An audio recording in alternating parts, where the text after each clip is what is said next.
Hello students, welcome to gravity video solutions. तो आज के इस वीडियो में हम लोग डीपीपी नंबर 3 के क्वेश्चन 16 से 30 तक के सॉल्यूशंस देखेंगे। तो चलिए क्वेश्चन नंबर 16 से स्टार्ट करते हैं। The equation sine x plus sine inverse equal to cos x plus cos inverse x belongs to -1 से 1 हैज़। यहाँ पे हमें बताना है नंबर ऑफ़ सॉल्यूशंस कितने होंगे। तो देखिए, जब भी किसी इक्वेशन में हमें नंबर ऑफ़ सॉल्यूशंस बताने होते हैं तो एक तरीका तो ये होता है कि LHS और RHS दोनों फंक्शंस का ग्राफ सेम प्लेन पे प्लॉट कर लिया जाए और number of points of intersection count कर लें। अगर LHS और RHS का ग्राफ प्लॉट करना डिफ़िकल्ट हो रहा है तो AOD वाला जो तरीका होता है वो होता है कि LHS और RHS के डिफरेंस को हम एक फंक्शन एज्यूम कर लें और उस फंक्शन की मोनोटोनिसिटी चेक करें। तो यहाँ पे fx फंक्शन मान लेते हैं LHS और RHS का difference. Let fx equal to sine x minus cos x plus sine inverse x minus cos inverse x. Differentiate करेंगे cos x plus sine x plus 1/√1 minus x square minus -1/√1 minus x square. यह आ गया cos x plus sine x plus 2 में √1 minus x square. अब ध्यान से देखिए, इस वाले पार्ट में डिनोमिनेटर का वैल्यू 1 से कम है, यानी कि इस पार्ट का वैल्यू 2 से ग्रेटर होगा या 2 के इक्वल हो सकता है। और cos x plus sine x का वैल्यू -√2 से √2 में लाई करेगा। तो अगर cos x plus sine x -√2 के बराबर भी हो जाए तब भी f डैश एक्स का जो कंप्लीट वैल्यू मिलेगा वो पॉजिटिव मिलेगा। तो हम बोल सकते हैं कि x का वैल्यू -1 से 1 में चाहे कुछ भी हो जाए, f डैश एक्स तो ऑलवेज पॉजिटिव मिल रहा है। और f डैश एक्स अगर ऑलवेज पॉजिटिव मिल रहा है यानी कि fx फंक्शन इंक्रीजिंग फंक्शन है। तो हमें fx फंक्शन की मोनोटोनिसिटी के बारे में पता चल गया, इट इज़ इंक्रीजिंग फंक्शन। तो अब हमें -1 से 1 में fx के नंबर ऑफ़ सॉल्यूशंस बताने हैं। तो अब बस कुछ नहीं करना है, -1 पे और 1 पे फंक्शन का y कोऑर्डिनेट निकाल लेना है फंक्शन के ग्राफ का। अगर -1 पे y कोऑर्डिनेट नेगेटिव और 1 पे y कोऑर्डिनेट पॉजिटिव होगा तो इंक्रीजिंग ग्राफ है, इसका सिर्फ एक सोल्यूशन आएगा। अगर -1 पे और 1 पे दोनों पे वैल्यूज़ पॉजिटिव आएगा तो उस केस में नो सोल्यूशन आएगा, और अगर दोनों पे नेगेटिव आएगा तब भी नो सोल्यूशन आएगा। तो बस -1 पे और 1 पे वैल्यू निकाल कर हम लोग चेक कर सकते हैं। आगे बढ़ते हैं। नेक्स्ट क्वेश्चन नंबर 17 क्या दे रखा है। Let fx be a non negative continuous function satisfying this inequality f dash x cos x minus fx sine x less than और इक्वल टू 0। अगर ध्यान से देखें तो यहाँ पे लेफ्ट साइड में एक प्रोडक्ट फॉर्म लिखा हुआ है। fx का डिफ्रेंशिएशन f डैश एक्स और cos x का डिफ्रेंशिएशन होता है माइनस साइन एक्स। तो माइनस को यहाँ पे लगा देते हैं, माइनस साइन एक्स। तो ये बन गया d/dx of fx into cos x and it is less than और इक्वल टू 0। इसका मतलब fx into cos x function decreasing function है और fx into cos x function को gx मान लेते हैं। तो gx फंक्शन के बारे में पता चल गया कि इट इज़ डिक्रीजिंग फंक्शन। अब हमें 5π/3 पे f का वैल्यू क्या होगा वो बताना है, और हमें बस एक इन्फॉर्मेशन पता है कि gx फंक्शन जो कि fx इंटू कॉस एक्स है वो डिक्रीजिंग फंक्शन है। तो gx फंक्शन में एक वैल्यू तो हमें हिंट मिल रहा है क्वेश्चन से कि 5π/3 रखना है, तो f 5π/3 का टर्म बन जाएगा। लेकिन 5π/3 के अलावा दूसरा वैल्यू कौन सा रखें, तो किसी दूसरे पॉइंट पे वैल्यू तो पता नहीं है, तो एक ही पॉइंट गेस कर सकते हैं, वो पॉइंट है π/2। अगर π/2 रखेंगे तो cos π/2 0 हो जाएगा और फिर f के वैल्यू की ज़रूरत नहीं पड़ेगी। तो एक वैल्यू लेते हैं 5π/3 और दूसरा वैल्यू लेते हैं π/2। तो हमें पता है कि 5π/3 ग्रेटर है π/2 से और gx फंक्शन डिक्रीजिंग है, यानी कि g of 5π/3 sign of inequality reverse हो जाएगा, g ऑफ π/2, ठीक है, लेस देन और इक्वल टू आएगा क्योंकि इक्वल भी हो सकता है। g ऑफ 5π/3 कितना हो जाएगा, f 5π/3 into cos 5π/3 is less than और इक्वल टू g ऑफ π/2 जो कि 0 हो जाएगा। तो अब ध्यान से देखिए, f 5π/3 into cos 5π/3 less than और इक्वल टू 0 आ गया, और cos 5π/3 less than cos 5π/3 positive होगा, सॉरी इट इज़ पॉजिटिव। तो अगर ये पॉजिटिव है तो यहाँ से आ गया f of 5π/3 is less than और इक्वल टू 0। fx फंक्शन के बारे में क्वेश्चन में गिवन है कि it is non negative continuous function, तो इसका वैल्यू नेगेटिव नहीं हो सकता, तो सिर्फ एक ही चॉइस है जो सही हो सकता है, f of 5π/3 equal to 0, negative तो हो ही नहीं सकता, यानी कि सी ऑप्शन इज करेक्ट। आगे बढ़ते हैं नेक्स्ट क्वेश्चन नंबर 18। तो यहाँ पे fx फंक्शन की डेफिनेशन गिवन है, n belongs to natural number and this function has local minimum at x equal to π/6। तो अगर ये फंक्शन का मिनिमम π/6 पे मिल रहा है तो हम बोल सकते हैं कि π/6 पे जो वैल्यू है वो π/6 प्लस पे वैल्यू से कम होना चाहिए, और π/6 माइनस π/6 के लेफ़्ट साइड में जो वैल्यू मिल रहा है y कोऑर्डिनेट का उससे भी कम होना चाहिए। तो इसको ऐसे लिख सकते हैं, f of π/6 should be less than f of π/6 plus and also f of π/6 should be less than f of π/6 minus. अब ध्यान से देखिए, अगर इस फंक्शन में x की जगह π/6 रखेंगे तो ये पार्ट 0 आ जाएगा, तो यहाँ से आ जाएगा 0 इज़ लेस देन। अगर मैं x की जगह π/6 प्लस रखूँगा, यानी कि x का वैल्यू π/6 से ज़्यादा रखेंगे, π/6 पे sin x का वैल्यू 1/2 होता है, तो π/6 प्लस पे sin x का वैल्यू 1/2 से ज़्यादा मिलेगा, यानी कि ये पार्ट पॉजिटिव वैल्यू देगा। तो यहाँ पे आ जाएगा 0 प्लस की पावर n इंटू, और ये पार्ट तो ऑलवेज पॉजिटिव है क्योंकि इसका d नेगेटिव है, तो आ गया 0 इज़ लेस देन 0 प्लस की पावर n। और इसी तरह से सेकेंड इनइक्वलिटी से आ जाएगा 0 इज़ लेस देन, अगर x को π/6 से कम रखेंगे तो यहाँ पे 0 नेगेटिव मिलेगा की पावर n। तो इन दोनों इनइक्वलिटी को ट्रू होने के लिए n का वैल्यू इवन ही सेटिस्फाई कर पाएगा, तो यानी कि ऑप्शन नंबर ए करेक्ट हो जाएगा, n इज़ इवन नंबर। आगे बढ़ते हैं नेक्स्ट क्वेश्चन नंबर 19 की तरफ। यहाँ पे fx फंक्शन गिवन है mod of x ln x, फिर हमें इसके मैक्सिमम वैल्यू, मिनिमम वैल्यू और बाकी सब ऑप्शंस को चेक करना है। तो अगर इसका ग्राफ बना लेते हैं तो इसका मैक्सिमम और मिनिमम तो ऐसे ही पता चल जाएगा। तो fx फंक्शन का ग्राफ ट्राई करते हैं।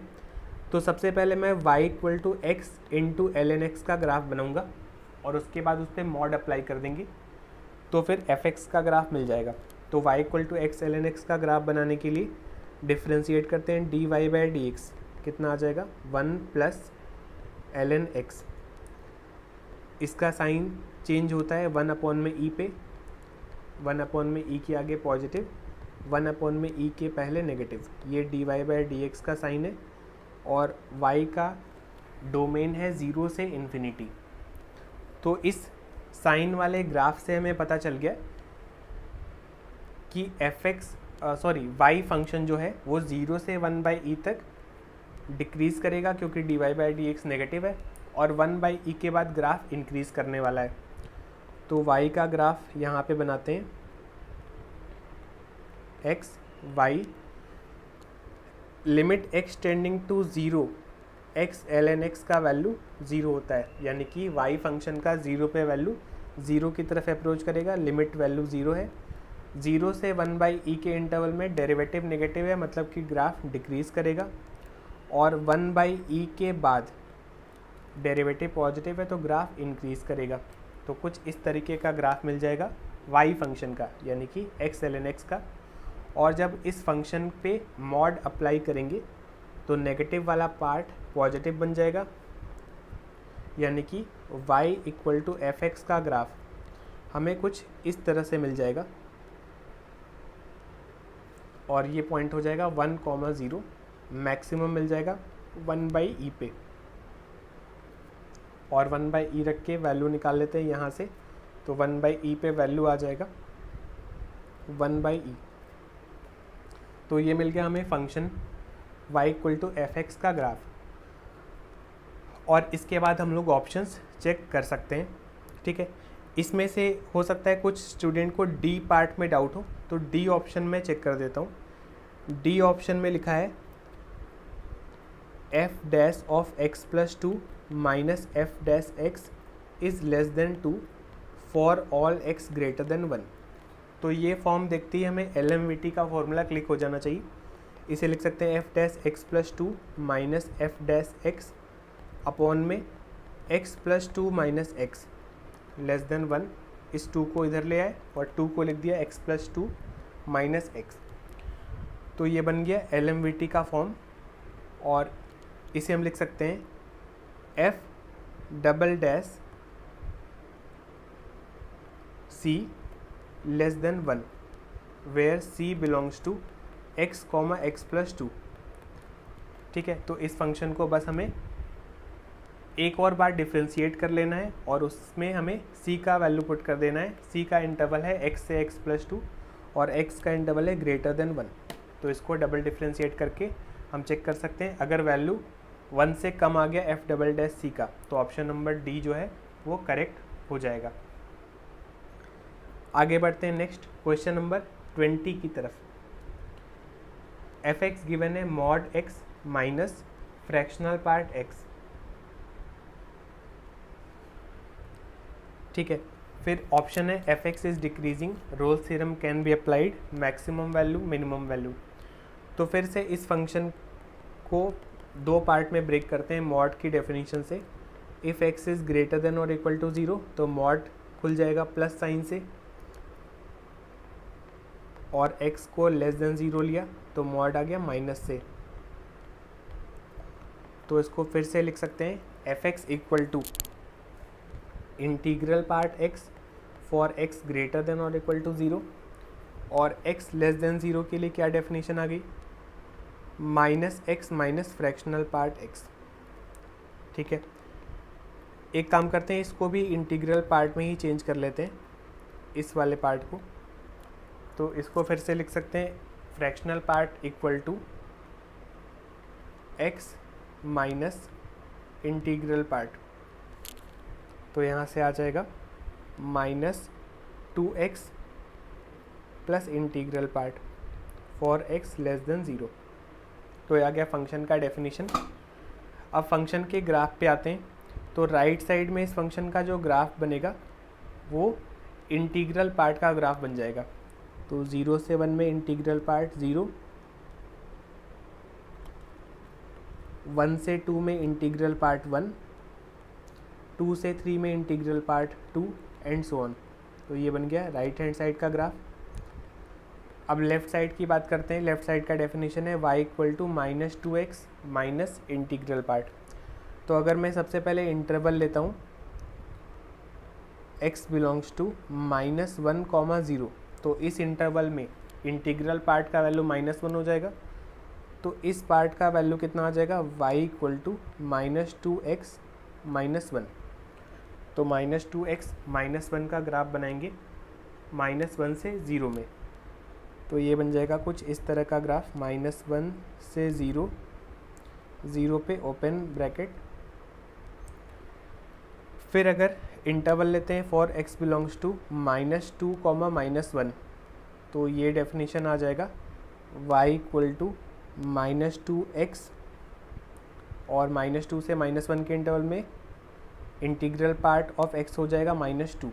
तो -2x -2 का ग्राफ बनाएंगे -2 से -1 के इंटरवल में। तो ये ग्राफ बन जाएगा कुछ इस तरह से, -2 से -1, -1 पे वैल्यू 0 आ रहा है और -2 पे वैल्यू 2 आ रहा है।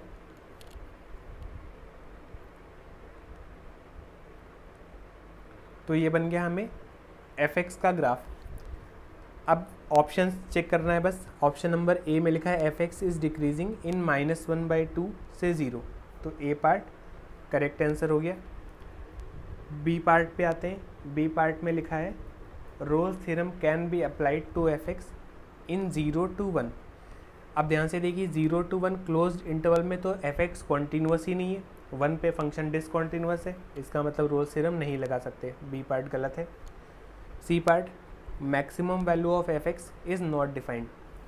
तो इस फंक्शन का जो मैक्सिमम वैल्यू है राइट साइड में वैल्यू बढ़ते बढ़ते इन्फिनिटी तक जा सकता है, इसका मतलब कि मैक्सिमम वैल्यू डिफाइंड नहीं है। C part is correct. Minimum value of this function, तो देखिए मिनिमम वैल्यू ग्राफ का जो लोएस्ट पॉइंट है वो हमें दिख रहा है कि 0 माइनस पे, x इक्वल टू 0 माइनस पे y कोऑर्डिनेट जो आएगा वो मिनिमम आएगा। बट मिनिमम वैल्यू क्या आएगा ये बताना इम्पॉसिबल है, तो minimum value is not defined. D part is correct. तो आंसर हो गया A part, C part and D part. आगे चलते हैं क्वेश्चन नंबर 21। तो fx फंक्शन गिवन है is increasing for all real values of x, then a belongs to. तो हमें बताना है कि a का इंटरवल क्या होना चाहिए। तो अगर fx फंक्शन सारे x के लिए इंक्रीजिंग है तो इसका डेरिवेटिव ऑलवेज पॉजिटिव होना चाहिए। डिफ्रेंशिएट करते हैं फंक्शन को, f dash x 2e⁴x plus a² minus 5a plus 6 minus e⁻x plus 10a minus 2a² minus 11 into 1 minus 3 का डिफ्रेंशिएशन 0। तो अगर 2e⁻x minus a minus 2 a minus 3 e⁻x plus 10a minus 2a² minus 11। ठीक है, तो अब ध्यान से देखिए, अगर हम लोग ऑप्शंस पे फोकस करें तो ऑप्शंस में 2 और 3 हमें बार बार दिखाई पड़ रहा है। तो अगर मैं a का इंटरवल थोड़ी देर के लिए 2 से 3 कंसीडर करता हूँ, तो 2 से 3 के बीच में a minus 2 into a minus 3 negative होता है 2 से 3 के बीच में, और माइनस से मल्टीप्लाई कर देंगे तो minus times a minus 2 into a minus 3 ये पॉजिटिव हो जाएगा। e⁻x ऑलवेज पॉजिटिव होता है। e⁻−x x की कुछ भी वैल्यू रख दें ऑलवेज पॉजिटिव होगा। अब बचता है सिर्फ ये 10a माइनस 2a² माइनस 11। तो इसका ग्राफ प्लॉट कर लेते हैं 2 से 3 के बीच में। तो इस क्वाड्रेटिक का ग्राफ सबको प्लॉट करना आता है। इसका वर्टेक्स आ जाएगा 5/2। तो इसका जो ग्राफ प्लॉट करते हैं वर्टेक्स है 5/2। 2 और 3 इसके अबाउट सिमेट्रिकल है। ठीक है, 2 पे y कोऑर्डिनेट देखते हैं कितना आ रहा है, इसमें 2 रखते हैं वैल्यू 20 माइनस 8 माइनस 11। तो 2 पे वैल्यू आ रहा है 1 और 2 पे वैल्यू 1 आ रहा है, तो 3 पे भी वैल्यू 1 आएगा। इसका मतलब कि 2 से 3 के बीच में ये फंक्शन भी पॉजिटिव है। तो this function is also positive, यानी कि 2 से 3 के इंटरवल में f dash x always positive आ रहा है, चाहे x कुछ भी हो जाए। इसका मतलब ये हुआ कि 2 से 3 के फंक्शन में ये फंक्शन a की वैल्यू 2 से 3 के लिए ये फंक्शन ऑलवेज इंक्रीजिंग है। इसका मतलब कि ऑप्शन नंबर बी सही है, सी भी सही है और ए भी सही है। अब बचता है ऑप्शन नंबर डी में लिखा है a बिलोंग्स टू 3 से इन्फिनिटी। ठीक है, तो चलिए डी ऑप्शन चेक करते हैं। अगर मैं a का वैल्यू 3 से इन्फिनिटी के बीच में कोई भी रैंडम वैल्यू ले लूँ, सपोज़ ए को 4 ले लेते हैं, तो ए इक्वल टू 4 के लिए ये वाला पार्ट का वैल्यू नेगेटिव मिलेगा, ठीक है। ये पार्ट ए को 4 रख के देखते हैं, ठीक है, ये कुछ कांस्टेंट मिलेगा, लेकिन ये वाला पार्ट नेगेटिव आ रहा है और इसमें मल्टीप्लाइड है e की पावर -x और यहाँ पे है e की पावर x। तो अगर x का वैल्यू नेगेटिव इन्फिनिटी की तरफ टेंड कराएंगे, तो नेगेटिव इन्फिनिटी की तरफ अप्रोच करेंगे तो e की power -x is much greater than e की पावर x, और उसमें नेगेटिव साइन मल्टीप्लाई होने की वजह से f' का जो कंप्लीट साइन मिलेगा वो नेगेटिव मिलने लगेगा, यानी कि फंक्शन इंक्रीजिंग नहीं हो पाएगा। तो 3 से इन्फिनिटी इंटरवल गलत है, डी पार्ट गलत है। तो आंसर हो गया A part, B part and C part. ठीक है, आगे बढ़ते हैं। Question number 22, f(x) function given है cos integral part of pi यानी कि 3 plus cos integral part of pi x।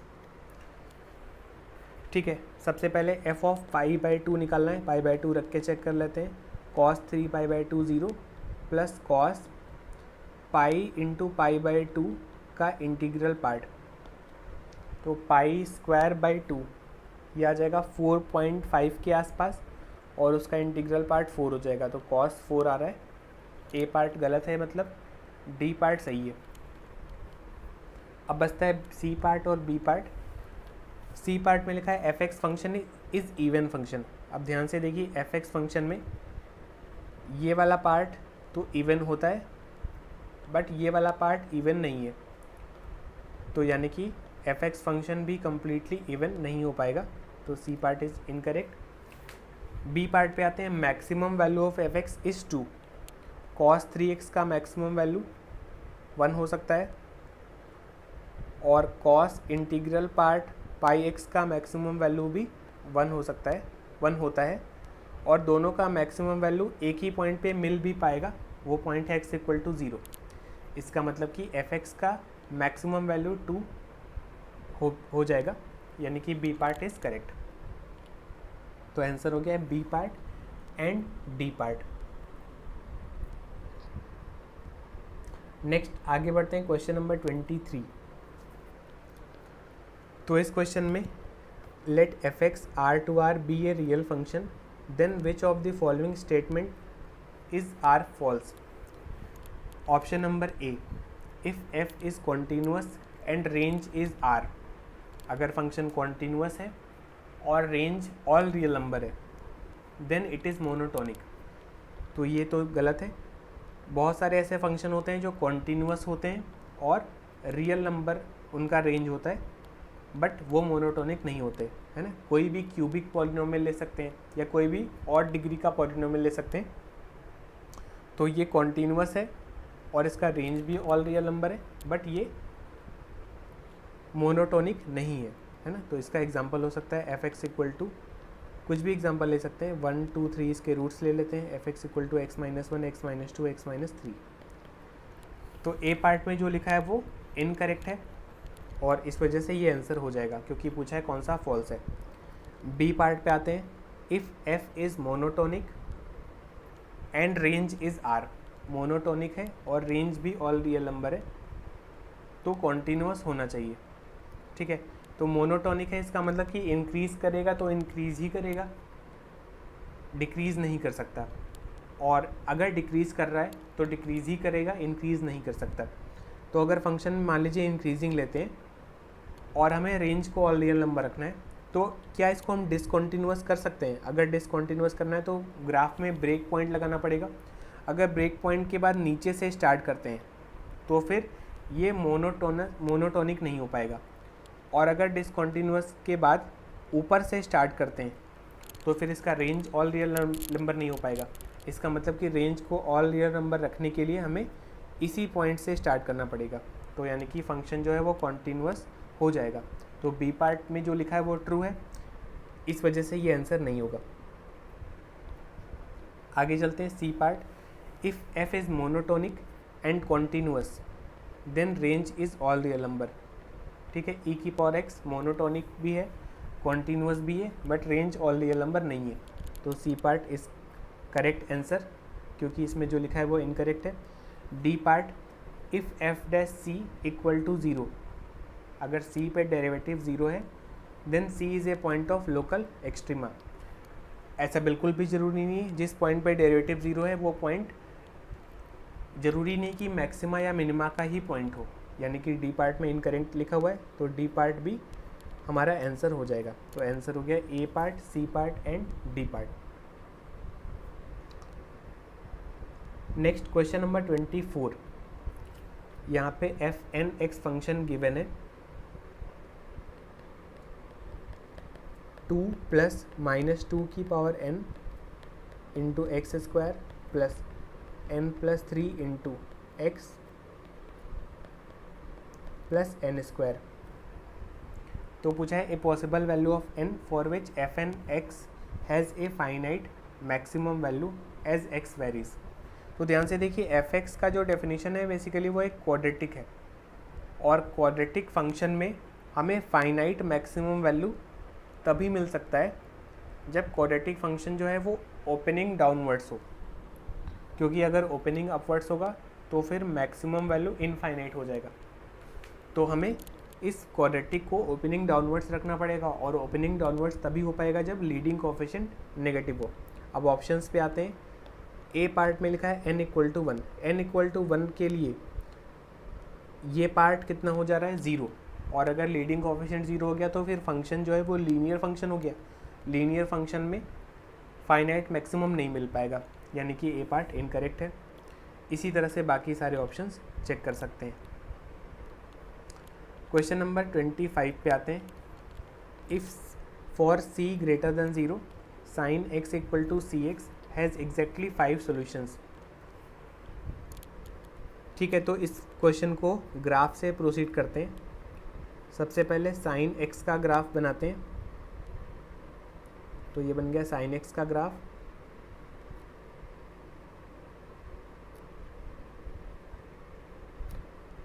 फिर दूसरा फंक्शन है y equal to c x. अब y equal to c x function में अगर c का वैल्यू 1 से ज़्यादा होगा तो फिर y equal to c x का ग्राफ ऐसा मिलेगा, और दोनों ग्राफ सिर्फ एक ही पॉइंट पे इंटरसेक्ट कर पाएंगे, तो हमें एक ही सोल्यूशन मिल पाएगा। लेकिन क्वेश्चन में 5 सोल्यूशन मिल रहे हैं। c का वैल्यू अगर थोड़ा सा कम करते हैं, स्लोप थोड़ा कम करते हैं, तो फिर अगर ऐसा ग्राफ बनता है तो फिर 3 सोल्यूशन मिल पा रहे हैं। स्लोप को और कम करते हैं तो स्लोप के एक फिक्स वैल्यू पे ये इस पार्ट को टच कर रहा होगा और सिमेट्रिकली इस पार्ट को भी टच कर रहा होगा। तो यहाँ से हमें 1 2 3 4 5 टोटल 5 सॉल्यूशंस मिल जाएंगे। और इस केस में जो लार्जेस्ट सॉल्यूशन है वो क्वेश्चन में लिखा है x not. x not is the largest of these 5 solutions. तो इस पॉइंट का x कोऑर्डिनेट हो गया x नॉट। अब ध्यान से देखिए, यहाँ पे जो मैक्सिमम वैल्यू 1 मिलेगा साइन x के ग्राफ में, वो पॉइंट कितना होगा 5 पाई बाय 2, और ये पॉइंट होगा 2 पाई। तो यहाँ से ग्राफ से दिख रहा है कि x नॉट का वैल्यू 2 पाई से ज़्यादा होगा और 5 पाई बाय 2 से कम होगा, यानी कि सी ऑप्शन इज़ करेक्ट। ठीक है, अब ए पार्ट और बी पार्ट के बारे में चेक करते हैं। डी पार्ट तो इनकरेक्ट हो गया, ए और बी चेक करना है बस। तो अब जिस पॉइंट को हमने एक्स नॉट माना है उस पॉइंट पे वो पॉइंट इस इक्वेशन का एक सॉल्यूशन है। तो सबसे पहले लिख सकते हैं sine x not equal to c x not, first equation. अच्छा, जिस पॉइंट की हम लोग बात कर रहे हैं एक्स नॉट, उस पॉइंट पे दोनों ग्राफ का dy बाई डी एक्स भी सेम होगा, क्योंकि ग्राफ टच कर रहे हैं। तो साइन एक्स का differentiation cos x at x nought और सी एक्स का डेरिवेटिव c। तो दोनों को अगर डिवाइड कर देते हैं तो यहाँ से आ जाएगा tan X not equal to X not, यानी कि A part is correct and B is incorrect. तो आंसर हो गया A part and C part. आगे बढ़ते हैं। क्वेश्चन नंबर 26 क्या दे रखा है, let f defined from a, b to r is a differentiable function such that a plus पे लिमिट एफ स्क्वायर की 0 है, b माइनस पे एफ स्क्वायर की लिमिट e माइनस 1 है। फिर एक इनइक्वेलिटी अपने को दे रखा है, तो हमें बताना है कि b माइनस ए का वैल्यू कैन बी क्या हो सकता है। तो जो भी सॉल्व करना होगा इनइक्वेलिटी से स्टार्ट करते हैं, इसी से स्टार्ट करते हैं क्वेश्चन को। 2f(x) into F dash x is greater than और इक्वल टू, क्या लिख सकते हैं, 1 plus F square x. 2f(x) into F dash x. अच्छा ध्यान से देखिए, 2f(x) into F dash x को अगर आप ध्यान से देखें तो ये डेरिवेटिव हो जाएगा किसका, d/dx of F square x, सही बात। और इसको डिवाइड कर देते हैं नीचे अपॉन में, 1 plus F square x is greater than और इक्वल टू 1। अब ध्यान से देखिए, पूरे LHS को क्या लिखा जा सकता है, पूरे LHS को लिख सकते हैं डेरिवेटिव ऑफ, क्या ऐसे लिख सकते हैं, log of 1 plus F square x.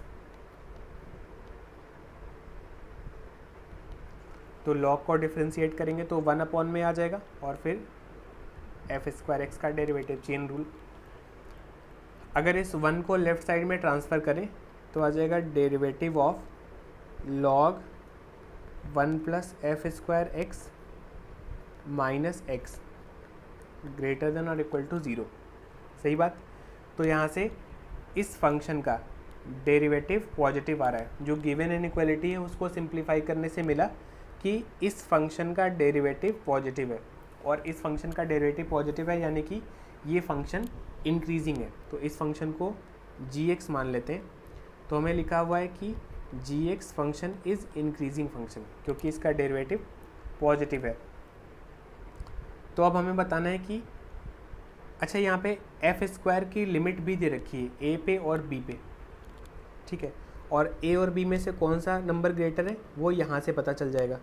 तो ए से बी इंटरवल लिखा है, मतलब कि ए नंबर छोटा है, बी नंबर ग्रेटर है, और g(x) फंक्शन मोनोटोनिकली इंक्रीजिंग है।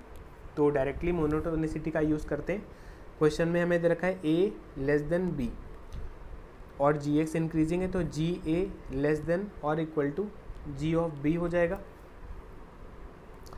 g ऑफ a कितना हो जाएगा, ध्यान से देखिए, इसमें x की जगह a रखेंगे तो a प्लस रख सकते हैं, क्योंकि a से b ओपन इंटरवल लिखा हुआ है। तो a प्लस पे लिमिट तो अपने को पता ही है 0, तो यहाँ पे आ जाएगा log 1 plus 0 minus a is less than और equal to g of b। इस फंक्शन में अगर x की जगह b रखेंगे, b माइनस, तो b माइनस पे लिमिट है e minus 1, log 1 plus e minus 1 minus b। तो ये आ गया log 1 0 minus a is less than और इक्वल टू log e होता है 1 माइनस b, यानी कि b minus a is less than और इक्वल टू 1। तो क्वेश्चन ने पूछा है कि b माइनस a का वैल्यू कैन बी क्या हो सकता है, और हमने यहाँ से रिजल्ट आ चुका है कि 1 या 1 से कम होना चाहिए। तो आंसर हो जाएगा सी पार्ट, बी पार्ट। अब यहाँ पे बहुत ज़्यादा गलती होने का चांस है कि ए पार्ट भी हम आंसर बोल दें, है ना, लेकिन ए पार्ट आंसर नहीं होगा। यहाँ पे गलती होने का चांस है, ए पार्ट आंसर इस वजह से नहीं होगा क्योंकि ओपन इंटरवल में a, b लिखा हुआ है, तो a और b नंबर्स का डिफरेंस 0 नहीं हो सकता है। a, b एक इंटरवल है, तो यानी कि a पार्ट आंसर नहीं होगा। तो आंसर क्या होगा, b part and c part.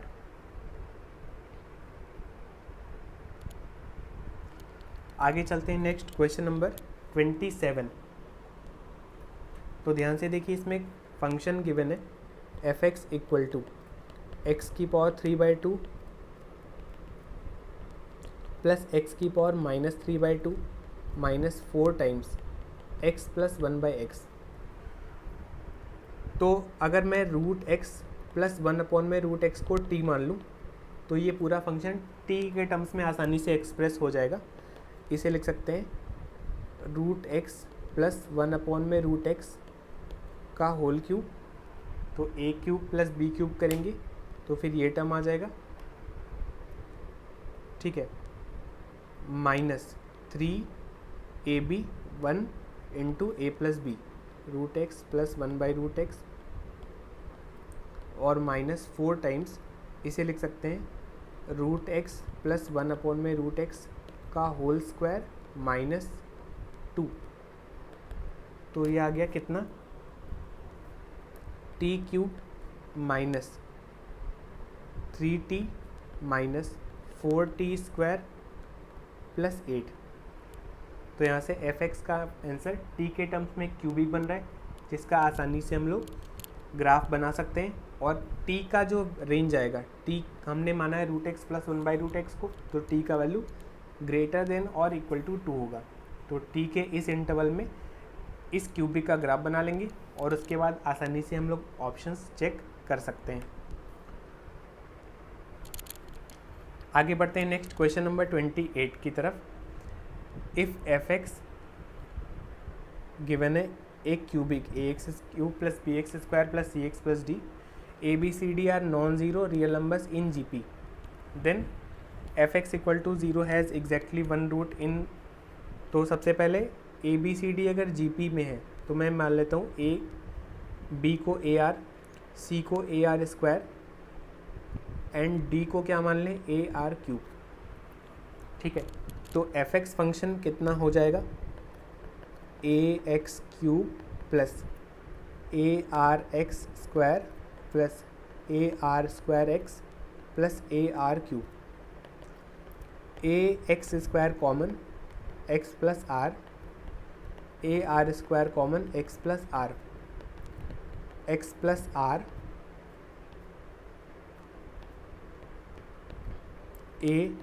ax² plus r²।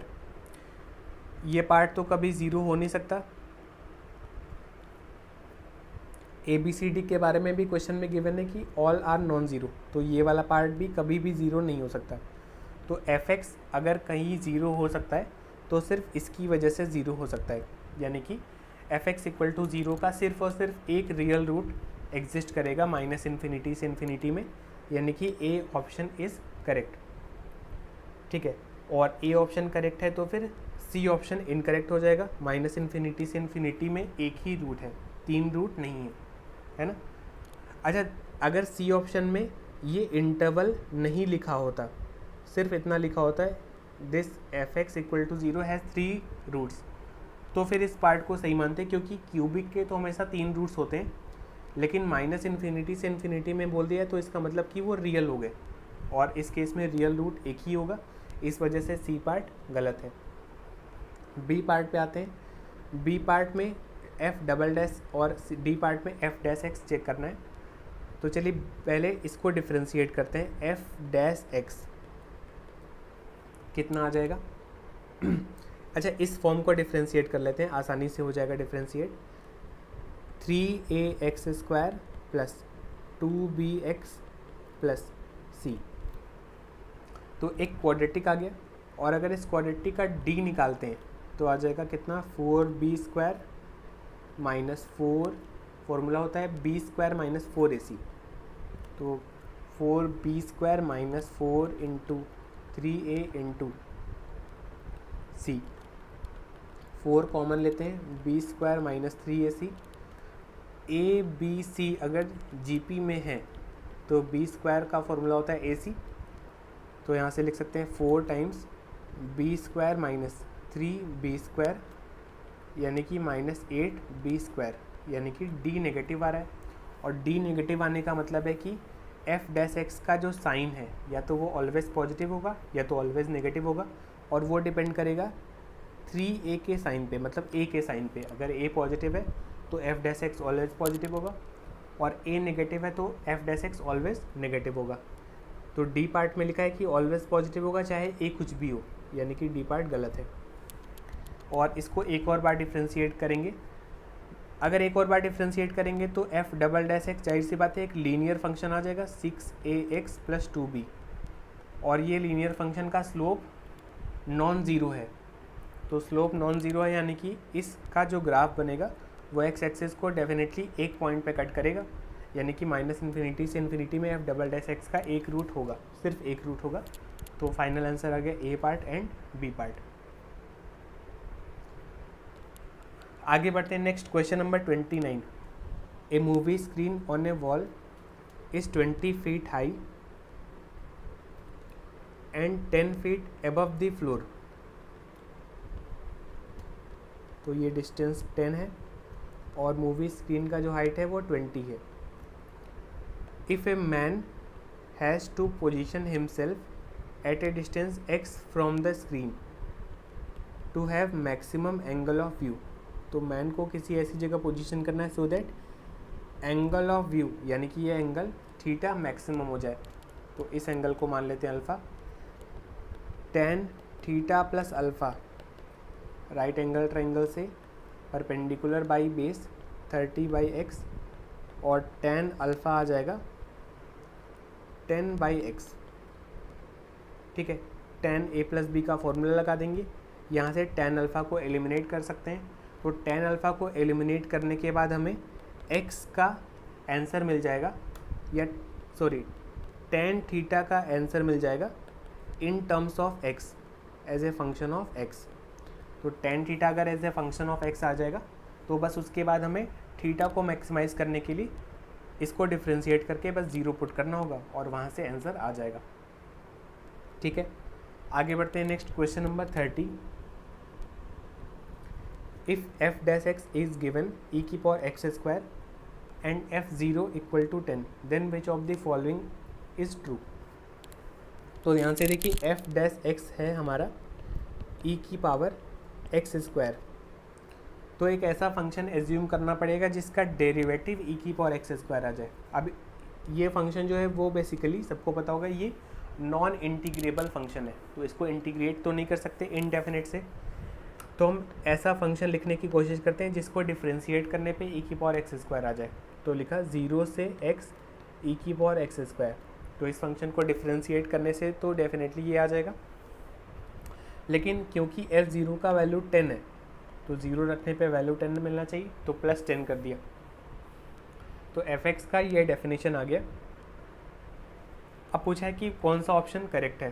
तो ऑप्शन नंबर ए और ऑप्शन नंबर बी में हमें f1 का रेंज निकालना है। तो f1 निकालते हैं, ये आ जाएगा 0 से 1 e की power x square plus 10 dx। तो 0 से 1 e की पावर x स्क्वायर dx, इसका इंटरवल निकाल सकते हैं 0 से 1 e की पावर x स्क्वायर dx। ठीक है, इसका मिनिमम वैल्यू और मैक्सिमम वैल्यू बेसिकली यहाँ पे हमें एस्टिमेशन करना है इस फंक्शन का। तो e की पावर x स्क्वायर का वैल्यू e की पावर x से तो कम होगा क्योंकि x का इंटरवल है 0 to 1, और e की पावर x स्क्वायर का वैल्यू 1 से ग्रेटर होगा। तो मिनिमम फंक्शन के लिए इसकी जगह 1 लिख सकते हैं 1 dx। तो यहाँ से आ गया 1 इज़ लेस देन e की power x square dx is less then e minus 1। तो अगर हम लोग f1 का रेंज लिखें यहाँ से, तो जब इस पार्ट की जगह पे 1 रखेंगे तो उसका मिनिमम वैल्यू आ जाएगा 11, और जब e माइनस 1 रखेंगे तो आ जाएगा 10 प्लस e माइनस 1, यानी कि f1 का इंटरवल आ गया 11 से 9 प्लस ई। 11 से 9 प्लस ई, यानी कि ए ऑप्शन इज़ करेक्ट। और ए ऑप्शन अगर करेक्ट है तो बी भी करेक्ट हो जाएगा, क्योंकि बी वाला जो इंटरवल है वो ए वाले सेट के सारे इंटरवल्स सारे वैल्यूज़ को कवर कर रहा है। तो ए पार्ट भी सही है, बी पार्ट भी सही है। डी पार्ट पे आते हैं, सी पार्ट पे आते हैं। Absolute value of integral part of minus f1। तो f1 का इंटरवल ध्यान से देखिए, f1 का इंटरवल है 11 से 9 प्लस ई। ई का वैल्यू अप्रोक्सीमेटली 2.7 होता है, तो ये हो जाएगा 11.7। तो माइनस f1 का इंटरवल क्या हो गया, माइनस 11.7 से माइनस 11, यानी कि माइनस f1 का इंटीग्रल पार्ट आ जाएगा माइनस 12। और एब्सोल्यूट वैल्यू मतलब मॉड, तो इसका मॉड लेंगे तो आ जाएगा 12। तो माइनस f1 के इंटीग्रल पार्ट का एब्सोल्यूट वैल्यू 12 है। सी पार्ट भी करेक्ट है, यानी कि डी पार्ट भी करेक्ट हो जाएगा। तो इस क्वेश्चन में चारों ऑप्शंस ट्रू हैं।